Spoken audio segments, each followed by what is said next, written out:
시장에 조금 더 깊이 들어가서 이제 투자 아이디어 얻어보도록 하겠습니다. 이데일리 인사이트. 오늘은 이데일리 바이오 플랫폼 센터의 석지원 기자와 함께 제약 바이오 이야기 나눠보겠습니다. 안녕하세요. 네, 안녕하세요. 반갑습니다. 자, 오늘은 또 제약 바이오 어떤 업종, 회사를 또 이야기를 나눠봐야 될까 찾아보니까 유한양행을 네. 좀 봐야겠습니다. 유한양행 뭐 작년에 너무나 좋은 소식이 있었기 때문에 기대하시는 분들도 많으실 텐데 3월 20일이었죠. 지난달 20일에 네. 유한양행과 이 얀센이 폐암 병역요법 새로운 임상 데이터를 공개를 했습니다. 네, 네. 요거가 관련해서 일단은 어떤 내용들이 나왔는지 좀 체크를 해봐야 되겠고 또 경쟁사라고 할 수 있는 아스트라제네카는 또 뭐라고 했는지도 궁금합니다. 그렇습니다. 네, 이제 시장에서 지난달 20날 발표한 네. 그 렉나자 병역요법 데이터를 두고 이게 이제 표준 치료제로 등극할 것이다 이런 분석들이 많이 나왔는데 네네. 그렇다면 그 이미 표준 치료제로 이제 자리를 확고히 하고 있는 아스트라제네카의 타그리소의 이제 대응책은 어떨 것인가 이것도 사실 좀 중요하게 봐야 할 것 같아서 좀 가져와 봤고요. 네네. 일단 아스트라제네카 타그리소는 EGFR이라는 우리 그 몸속의 그 단백질 중 하나인데 이게 변이가 되면서 발생할 수 있는 비소세포 폐암 치료제를 말하고 네. 이거는 2018년에 1차 치료제로 FDA 승인을 받았고 이후에 이제 현재 의사들이 가장 믿고 쓰는 표준 치료제 입지를 좀 공고히 하고 있습니다. 네. 이제 유한양 렉나자와 얀센의 리브리반트 병용요법은 똑같은 비소세포 폐암 치료제인데 지난해 8월에 1차 치료제로 FDA 승인을 받았고요. 아직 네. 표준 치료제는 아닌 상황입니다. 그런데 지난달 20날 발표된 데이터에 따르면 타그리소보다 생존율이 더 높게 나온 겁니다. 그러니까 데이터가 더 좋게 나왔기 때문에 시장에서는 표준 치료제로 이제 타그리소랑 나란히 입지를 할 것이다, 자리할 것이다 이런 네. 분석이 나왔습니다. 네. 자, 그러면은 일단은 렉나자 리브리반트 병역요법 작년에 이제 우리가 좋은 소식을 들었잖아요. 네. 그게 이제 1차 치료제로 승인을 받은 것이고. 네, 그렇습니다. 그러면은 뭐 타그리소 같은 경우에는 지금 표준 치료제로 위치해 있는 상황인데 그럼 표준 치료제가 되려면 네. 이 유한양행과 얀센의 이 병역요법도 표준 치료제가 되려면은 무언가 조건이 있어야 되는 겁니까? 네, 어디 그렇습니다. 승인을 받아야 되는 거예요? 승인은 필요 없고 네네. 이제 그 NCCN이라는 네. 그 미국의 그 주요 암 센터들이 정하는 가이드라인에서 이제 그동안은 이제 권고였는데 네네. 여기서 선호 약물로 등재가 되면 사실상 표준 치료제가 되는 겁니다. 특별히 FDA 승인을 받아야 하는 어떤 공식적인 관문은 아니지만 아니고. 이제 권고를 이제 뛰어넘어서 이제 선호로 등재가 돼야 됩니다. 이 NCCN은 미국 종합 암 네트워크의 약자이고 네네. 여기서 가이드라인을 이제 매년 만들고 있는데요. 뭐 MD 앤더슨이라든가 메이오 클리닉 여러분들이 한 번쯤은 들어보셨을 법한 그 암 센터, 암 병원들의 이제 컨소시엄이라고 보시면 됩니다. 이제 NCCN 가이드라인에는 총 4개의 크게 카테고리가 있는데 A1이 있고 EA, EB, 3이 있습니다. 그러니까 1의 카테고리 1에 이제 들면은 네. 이제 표준 치료제로 이제 등극을 할 수 있는데 이 원 중에서도 등급이 있습니다. 그 안에서도? 네, 이미 렉나자 병역요법은 카테고리 1에 속하는데요. 표준 치료제가 아닌 이유는 이제 말씀드렸듯이 그냥 권고의 입지이기 때문에 네. 인데 여기서 이제 선호로 한 단계 더 카테고리 1 중에서 한 단계 더 업그레이드를 하면 사실상 이게 표준 치료제다. 이렇게 업계에서는 통하고 있습니다. 그런데 이제 이번에 3상 결과에서 아주 유의미한 결과가 나왔으니 이게 등급이 이제 한 단계 업되지 않을까 이렇게 시장이 기대를 하고 있는 겁니다. 네. 자, 그러면은 일단은 뭐 지금도 그 카테고리 1에 속해 있긴 한데 그게 이제 권고에서 선호로 네, 선호 변경이 약물로. 돼야 되는 네. 선호 약물로 이제 한 단계 레벨업이 돼야 되는데 그러면은 유의미한 결과가 나왔다고 말씀해 주셨잖아요. 얼마나 예. 뭐 어떤 내용의 데이터가 나왔길래 네. 이게 표준 치료제로 등급이 상향될 수 있는 건지 궁금한데요. 네, 일단 이제 표준 치료 되려면 그 고수준의 임상 근거가 필요하고 네네. 전문가들이 만장일치 뭐 이런 걸 거쳐야 이제 좀 됩니다. 네네. 이제 지난달에 얀센이 발표를 했는데 그 유럽 폐암학회에서 그 데이터를 발표를 했습니다. 네네. 렉나자 병용요법이랑 타그리소를 직접 비교한 임상이었는데 생존 기간이 타그리소 대비 1년 이상 늘었다. 환자들의 생존 기간이. 오. 네, 이게 주요 내용입니다. 네네네. 그래서 구체적으로 3년 생존율이 타그리소는 51%였는데 렉나자 병용은 60%로 오. 나타났다라는 겁니다. 네. 자, 유럽 폐암학회에서 열린 여기에서 데이터가 발표가 됐는데 어쨌든 타그리소보다 더 좋은 결과들이 나왔다라는 거잖아요. 그러면은 뭐 우리 유한양행에 있어서도 너무나 좋은 소식인데 근데 이제 반대편에 아스트라제네카는 이거에 대해서 어떻게 평가하고 있는지도 좀 궁금한데요. 지금까지 네. 표준 치료제는 어쨌든 아스트라제네카였으니까 네. 타그리소였으니까. 그렇습니다.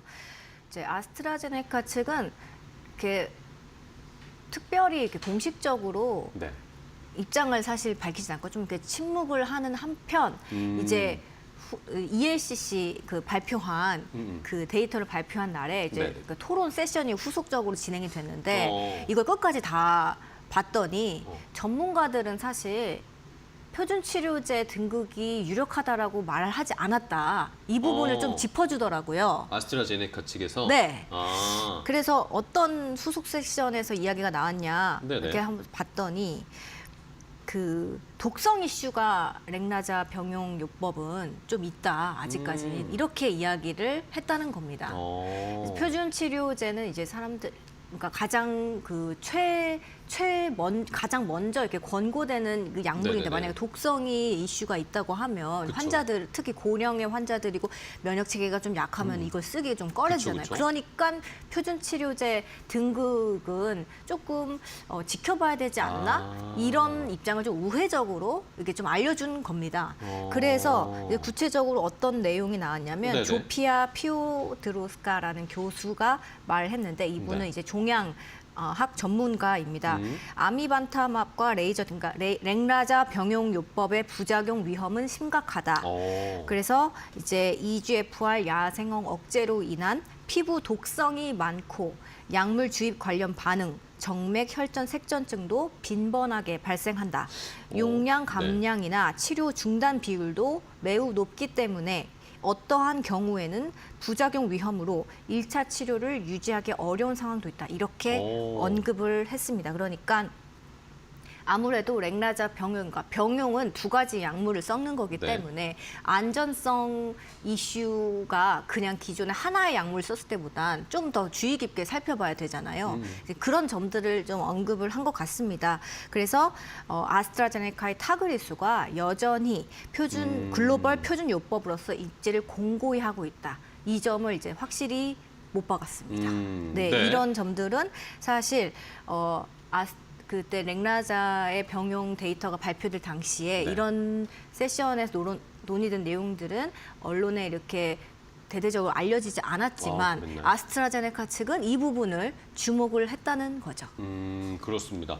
자, 그러면은 뭐 평가들이 약간 엇갈리는데 나온 데이터 상으로는 어쨌든 타그리스보다 더 좋게 결과가 나왔는데 또 실제로 사용하는 의사나 연구자들 입장에서는 부작용이 있을 수도 있다? 뭐 이런 식의 좀 엇갈리는 판단들이 나왔네요. 그렇다고 해서 뭐 한 교수, 이 조피아 교수라는 한 사람의 말에 뭐 이분이 뭐 저명한 학자일 수는 있겠지만 그 말에 따라서 뭐 우리가 100% 믿거나 그걸 따라야 되는 것도 아닌 것 같고 조금 저희도 헷갈리는데 네. 그러면 아스트라제네카 측에서는 뭔가 대응책을 어쨌든 데이터상으로 객관적인 데이터상으로 좋은 결과가 나왔으니 아스트라제네카 측에서도 뭔가 대비책이나 긴장감은 있을 거 아닙니까? 네.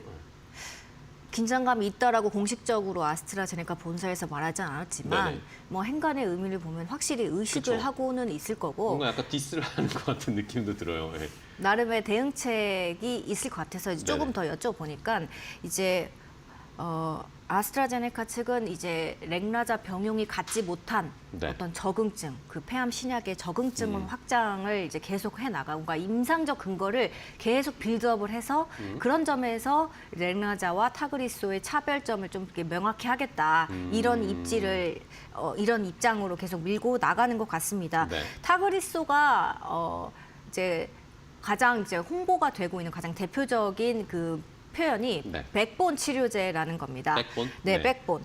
그러니까 모든 그 단독이든 병용이든 어떤 걸로 하든 모든 치료의 시작과 기준이 되는 필수 약물을 백본 치료제라고 하는데 이게 그 타그리소다라는 겁니다. 구체적으로 타그리소는 폐암의 초기부터 말기까지 전주기를 커버하는 약물이랑 입지를 강화하기 위해서 임상시험을 계속하고 있고 네네. 적응증을 계속 늘리고 있는데요.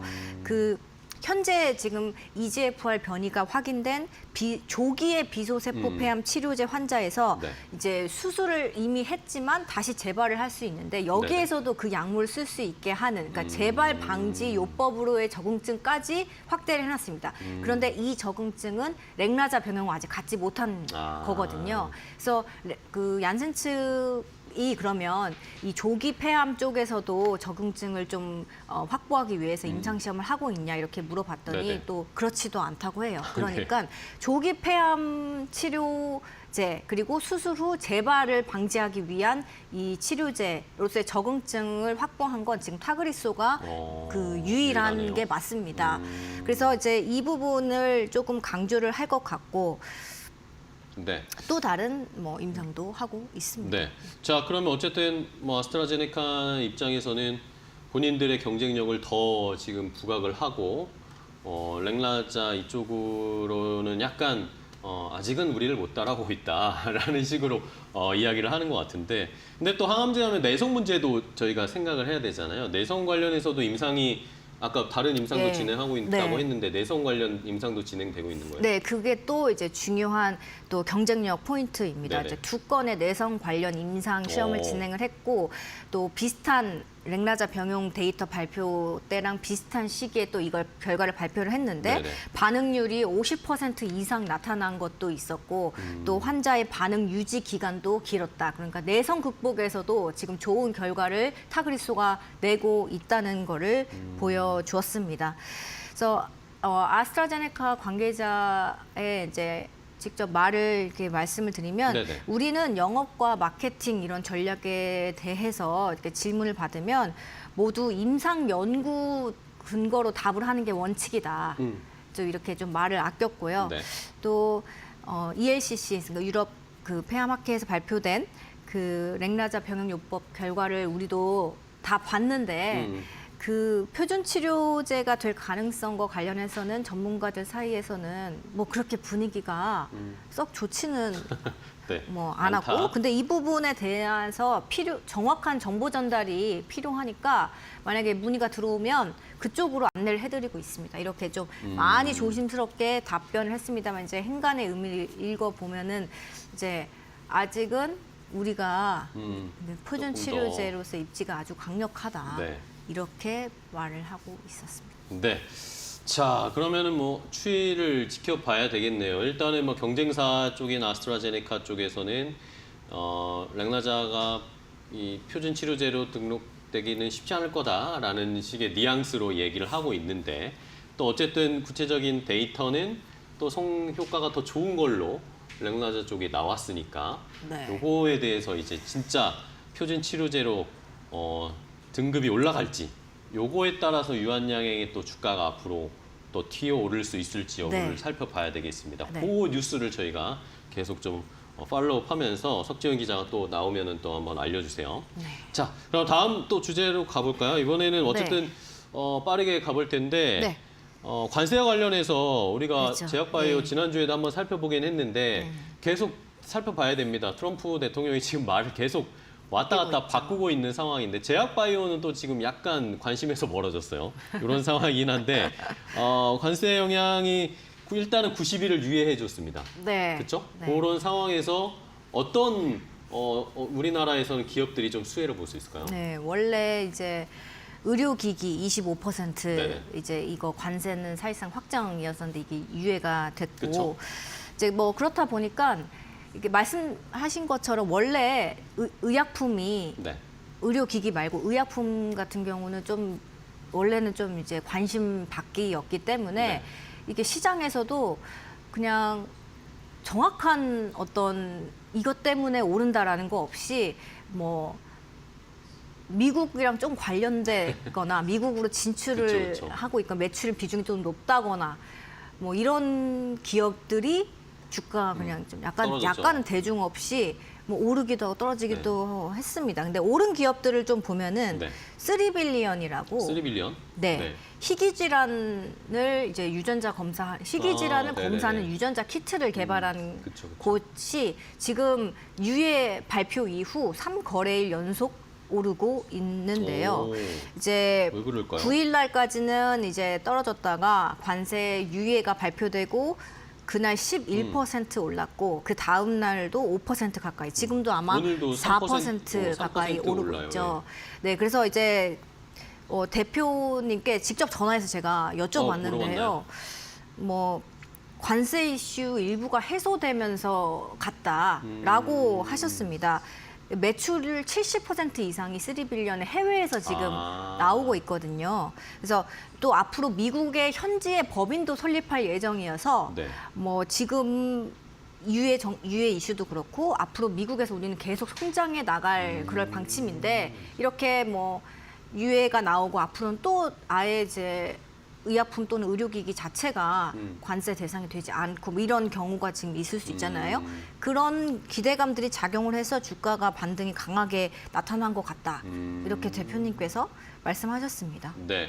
자, 3빌리언은 일단은 오늘도 3% 오르고 있는데 미국 쪽에 뭐 해외 매출이 많은 기업이군요. 네, 해외 70% 이상입니다. 70% 해외 쪽인데 미국 쪽으로도 진출 가능성이라든지 여기에서 또 현지 법인 설립하는 그런 계획도 가지고 있다고 네. 하니까 네. 한번 지켜보겠고 다른 또 기업 프리스티지 바이오파마도 사실 주가가 좀 많이 오르더라고요. 여기는 왜 그랬을까요? 네, 프레스티지 바이오 파마, 프레스티지 바이오 로직스 이렇게 해서 네. 그룹이라고 이제 이야기를 하는데 네. 이제 파마의 경우 12% 관세 정책 발표 이후 네네. 올랐고 11일에도 금요일에도 6%대 올랐고 오늘도 아마 4% 넘게 오르고 있는 것 같습니다. 네네. 이제 프레스티지 바이오 파마는 그 미국 시장을 겨냥해서 췌장암 신약을 개발 중인데요. 임상 아직 초기 단계이긴 한데 임상 1, 2A상이 끝나면 이제 조건부 허가를 이제 품목 허가를 신청해서 빠르게 시장에 제품을 내놓겠다.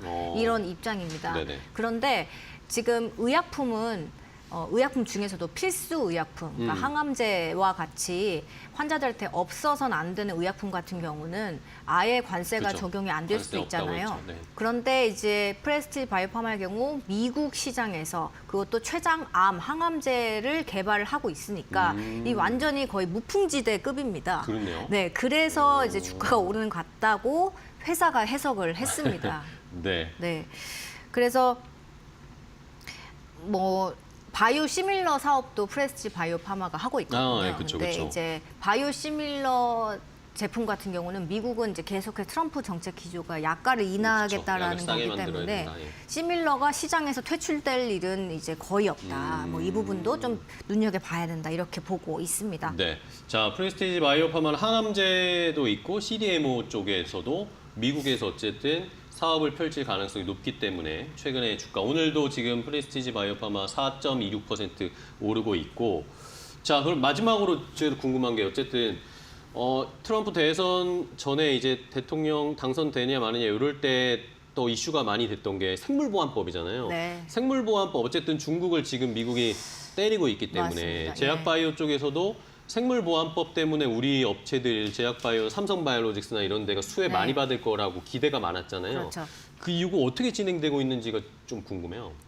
네, 지난주에 보고서가 하나 나왔는데 네네. 이제 생물보안법을 어쨌든 빠르게 통과될 것 같다. 뭐 네네. 이런 뭐 보고서가 나왔다고 언론에 보도가 그러게요. 됐습니다. 프레스티지 바이오 파마가 아닌 바이오 로직스가 이 CDMO 사업을 영위를 하고 있는데요. 네. 지금 이제 생물보안법이 다시 통과가 될 것 같다.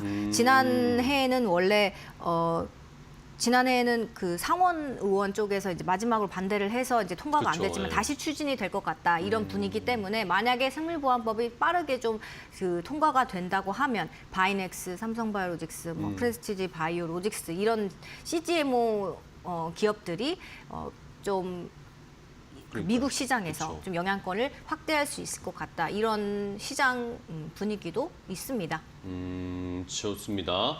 자, 일단은 생물보안법 이슈도 저희가 잘 봐야 되겠습니다. 어쨌든 중국 쪽에 제약바이오를 계속 또 다음 차례가 올 수 있으니까. 그죠? 지금 반도체, 스마트폰 이거에 지금 또 이슈가 이번 주에는 집중되어 있는데 이게 또 결정이 되고 나면 다음 업종으로 또 넘어갈 수가 있으니까 그게 이제는 제약바이오 턴이 올 수도 있으니까 오늘 삼성바이오로직스 참고로 말씀드리면 조금 떨어집니다. 100만 원 선을 지금 위태위태하고 있는데 이런 때 또 어떤 이슈들을 살펴보고 기회를 포착해야 되는지 시청자 여러분들 한번 잘 참고해 주시면 감사하겠습니다. 네. 자, 오늘 석재훈 기자와 함께 이야기 나눠봤습니다. 제약바이오 쪽에 전반적인 이야기 나눠봤는데 좋은 인사이트 주셔서 감사하고요. 다음 시간에 또 뵙겠습니다. 고생 네, 많으셨습니다. 감사합니다. 고맙습니다.